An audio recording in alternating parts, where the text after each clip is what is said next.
Wednesday 2, Wycombe 2. Audible weather overnight, freezing cold, high winds, this storm coming in, loads of snow, and there was a big doubt about whether the game would go ahead. Obviously Wednesday's had these issues with undersoil heating the last couple of seasons, but thanks to this lot, we managed to get the game on, sorting the pitch out, getting it cleared, and making sure that everybody who's paid can get in there and watch Wednesday. And look at the smiles on their faces knowing they've got the game going ahead. I mean, look at this lad here at back. Shorts on. Nah, then that's a Yorkshireman for you, innit? Well, Yorkshiremen are a lunatic. Anyway, well done. Fantastic work. Brilliant, that, innit? That's what football clubs are about. It's everybody who's involved, not just players on park, but seeing the effort of them people making sure the game went ahead today. Absolutely spot on. Fantastic. Right, the game then. Well, Wednesday made a couple of changes from last match, one of them enforced. Liam Palmer had to drop out. Apparently his wife's got COVID. We wish her all best and hope she makes a full and speedy recovery. But Palmer dropping out meant we had to make changes to our back line. And this is where Darren Moore's actually probably been quite canny. He got a little bit of stick maybe in the week for bombing Patterson out of the squad. He said it's because he was approaching a suspension with his yellow cards. And he wanted that wiped clear. Good job he did, because Palmer's out today. We're down to Bones at back. We've already got Brennan in, young lad alongside Dunkley on one side. Other side, there's no Johnson, no Hutchinson, no Iofa. We could have been down Creek, we had a paddle. But Patterson comes in, so that's all worked out well in the end. So he comes into back four.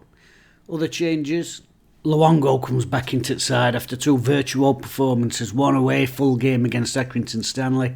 And then a fantastic second half performance, almost a match-winning, man of the match-winning performance against MK Dons in the week.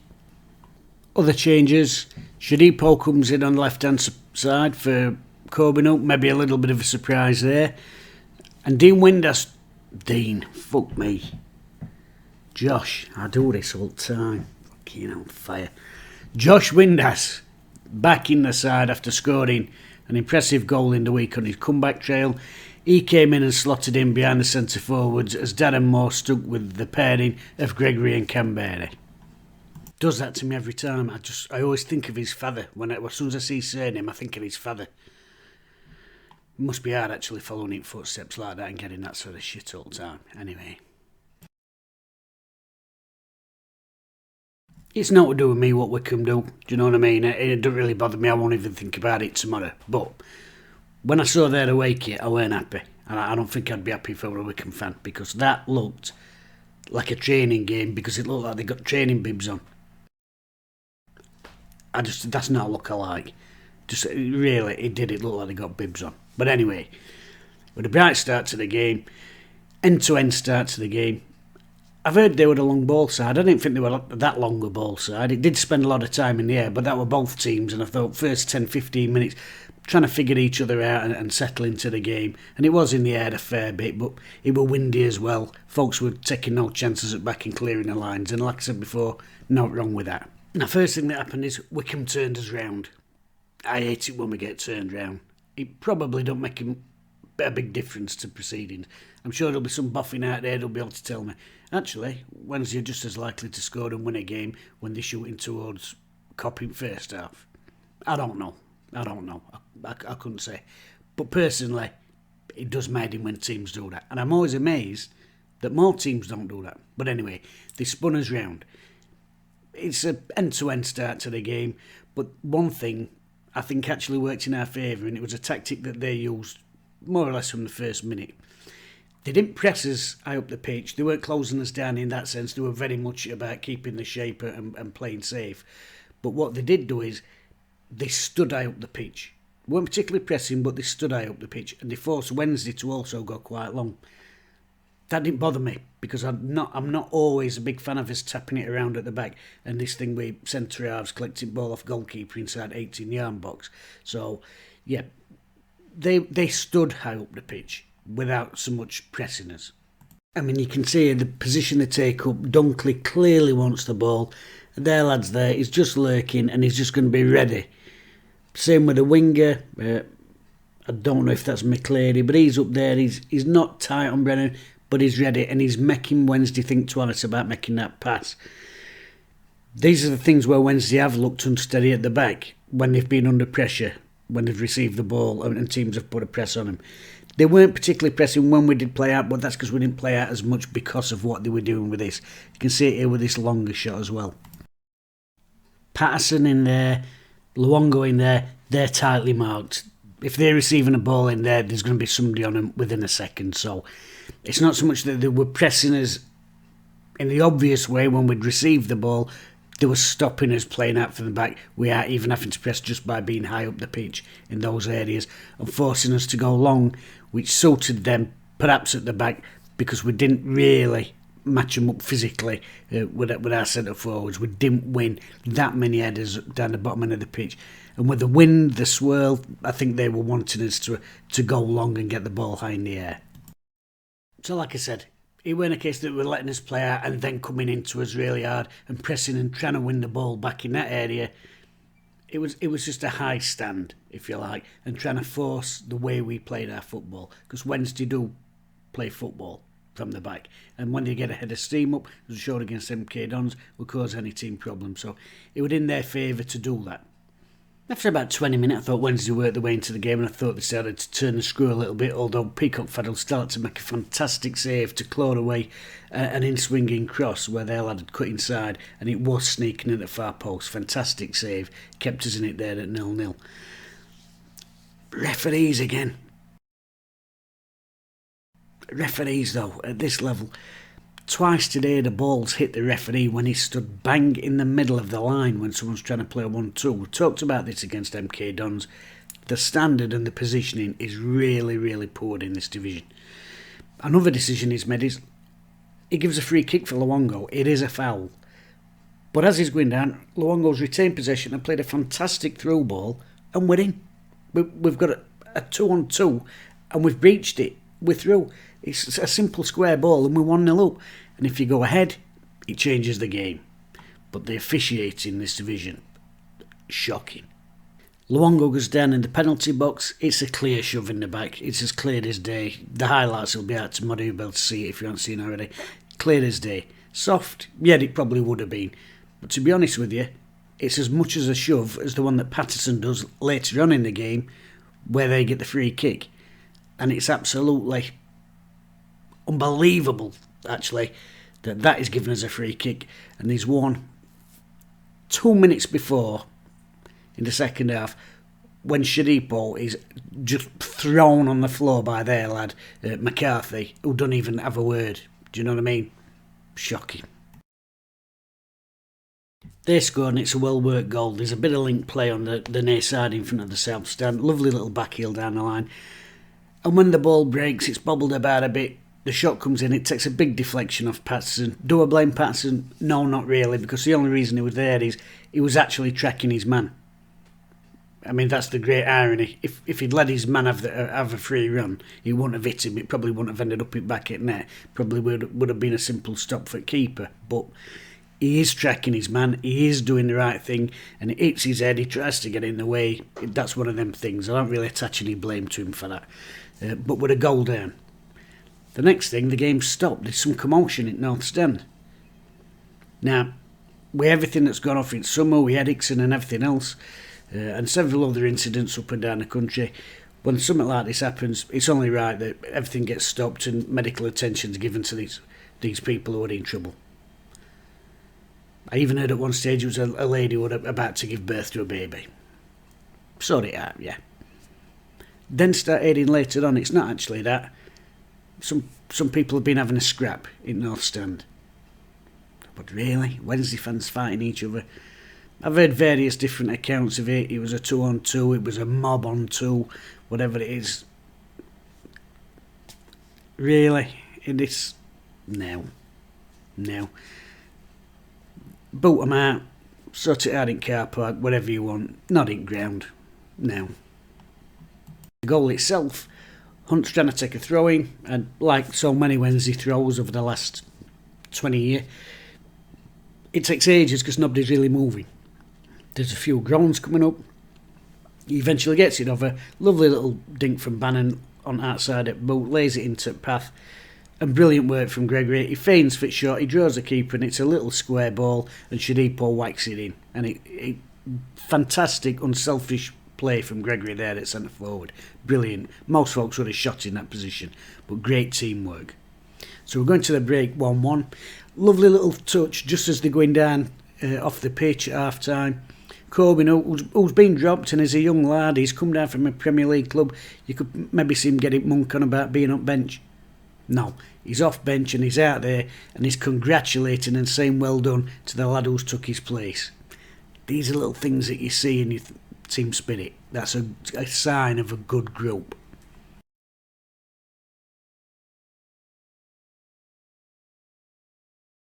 It's an entertaining game of football. I won't say it's a great game of football. Football. But as a spectacle, it's quite entertaining because it's a mix of passing, short passing, long passing, and this is both teams. I've got to stick up for Wycombe here.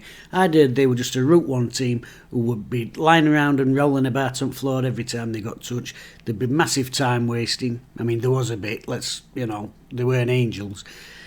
But compared to Steve Evans' Gillingham the other week, these were not like, I didn't think. I thought they actually tried to play the game. Like I said, they mixed it up. They tried to make us go along to obviously suit themselves.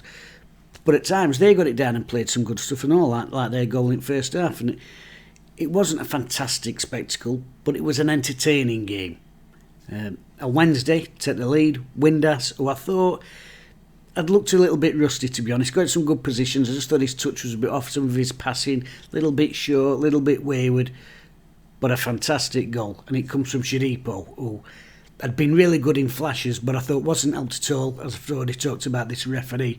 He was getting manhandled by McCarthy all afternoon and not getting anything for it. In fact, he had a little penalty shout in the first half as well. But he does really well. It's a little worked short free kick with Bannon. They get it back.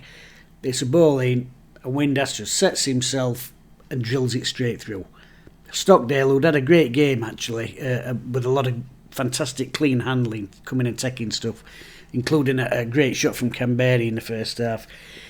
He's in the right position, but two of his own defenders sort of cross over in front of him just as the shot's coming in, and I think it unsights him. But Wednesday in front, and it looks like we can take it from there. As it is, 64 minutes there back in game. It's a daft shove by Patterson. Is it as bad as the shove on Luongo at first half? Maybe slightly. Is it as bad as the shove on Shodipo near corner flag? Absolutely nowhere near. It's about 10% of the foul that one is. Which, by the way, Shodipo gets booked 2 minutes later for nothing on the same player who's been wrestling him to the floor all afternoon. But Patterson gives a shove. It's a free kick, and it's a great free kick, by the way. It's an absolute sweet strike, spun round right into top of basket. But can Peacock Farrell get there? I think he can. People have said it's a bad position. I don't think he's in a bad starting position. I think what does him is not where he is. I think he's well placed, to be honest with you. Just as the ball struck, he takes a little half step to left. And it's just enough that as the ball gets whipped round, he goes full pelt, he can't get there. If he don't take that little side step to left, I think he saves that. If he stays where he is, he gets to that and probably tips it round corner at post and bar. But it's a fantastic strike, wonderful strike. It's 2-2. Wednesday is still going for it, but not really getting anything. I mean, there's a foul on the end at Brennan, which the ref misses. Everyone's booing. He sees it, he looks down, and he's like, oh. They end up giving an offside against Wycombe. The Wednesday defence is 4 yards deeper than their furthest man forward, but they give an offside, and I think it's an offside where they feel bad about the fact they ain't get a foul, so they give it for the offside instead to try and sort of appease the crowd. That's what I think anyway. Maybe I'm wrong, but weak as piss refereeing in this division. It is really poor. So it's 2-2. We have another couple of chances. Dele Bashiro comes on at end.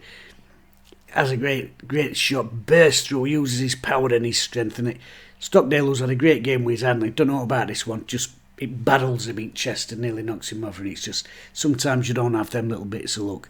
Against MK Dons, we were piling on, and you knew we were going to get that equaliser, you knew we were going to get that winner. Today, even for pressure, I'd just got that feeling we're not going to nick that winner. Do you know what I mean? First look at Mendes Lang today as well. He came on. Like the look of him. Powerful shoulders. I know that's not always what you're looking for in a winger, but he came on, barged through a couple of challenges, got delivered it, and I thought he looked quite fast. I thought he looked quite sharp. To say he's not had any games for some time, I know he's been training, it's not the same thing, but I like what I saw of him in his little cameo, and I think there's going to be a lot to come from him, which is important. It is a squad game these days. He replaced Jack Hunt, who I thought he'd been a shout for man at match for me, Jack Hunt. Dunkley's done his usual and won, 20 odd headers. I think his head count in the last week is approaching 100. Absolutely unbelievable. He will be played at month, no doubt about that. But today, for me, man of the match, probably Luongo or Hunt. I thought Hunt's really raced to the challenge because he hadn't really had that competition for that spot. You've got Patterson looking at that role, who's not really a right wing back. Shodipo, I wouldn't really say he's a right wing back, so he's not really had that competition. Mendes Lang's come in. Don't know if it's a coincidence, but the last 2 games, Hunt's really upped his level, and some of his attacking play is probably the best I've seen, probably including his first spell, actually. He's taking people on, he's beating men, and his delivery into the box has been mixed up. Add on to that, he's started taking some really good corners and set pieces, so it's the toss of a coin. I'd probably give it to Hunt over Luongo, who's been fantastic since he come back, and what a miss he has been. So draw, all in a fair to, I think, over the full game. Did Wednesday deserve to edge it? Probably. They probably did on the number of shots they had and delivered it put into the box. Which, by the way, Wednesday have had 43 shots in the last 2 games. Opposition teams have only had 13 shots against us. Have we turned a corner there? Darren Moore has said for ages that he wanted to play front foot attacking football, and for a long time many people didn't believe him because we weren't on the front foot and we weren't really playing attacking football. We were tapping it around at the back. The last 2-3 games, I think we have been playing front foot attacking football, and we look far better for it. Long may that continue. Like I said, have we turned a corner? I think we probably have if you look at the stats, because it's not just what you see with your eye, it's backed up. 43 shots in the last 2 games. Keep that up and keep creating that number of chances with Canberra, Gregory, Windass, all in there trying to get on the end of them. I said it last week, I think Wednesday's going to score a lot of goals after Christmas and going into the back half of the season, and I really do think we'll be there or thereabouts. We must, though, address the back 3 because we're Palmer out now. Young Brennan's in there. Great game today, by the way. Great composure for the young lad. But we really do need some cover back there, and we need to know what's happening with Iorford and Hutchinson. Long term, we've got to get some centre halves in. If we can in January, on top of this attacking play that we've started doing, nothing to fear. Nothing to fear at all. I think we can go from strength to strength. Mendes Lang looks like a good signing, so all good at the minute. We've now got a little bit of a break. Hopefully, 1 or 2 of those players with Strange will come back. We'll see what's happening with Marvin Johnson. And a really positive look for Wednesday. Things are going well at the minute. Keep it up. I hope you all enjoy your week. I'm going to bed now. It's 3:30 morning. No, it ain't. It's 20 to 4. It's freezing cold down here. I've not got central heating on. I'm sat here with a hot water bottle on my knee, and it really is time for bed. So, hope you enjoyed the win. Well done to Wednesday, and I'll see you all for next match.